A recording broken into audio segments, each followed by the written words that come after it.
Wali Kota Prabu Muli mengingatkan para kontraktor pelaksana proyek pembangunan di wilayahnya untuk menjaga kualitas pekerjaan sesuai dengan rencana anggaran biaya atau RAB.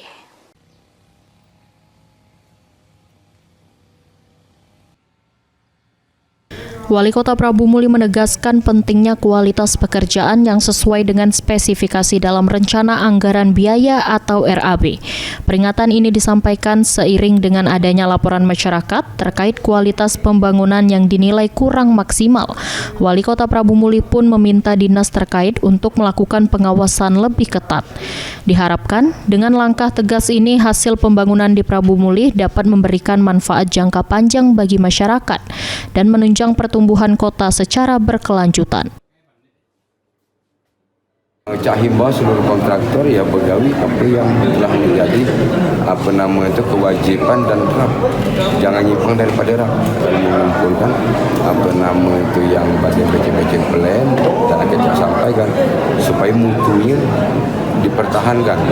Nah, kalau sampai misalnya mutu tidak masuk, dia akan ikut sama-sama bertanggung jawab di material yang kita beli, macam misalnya coran.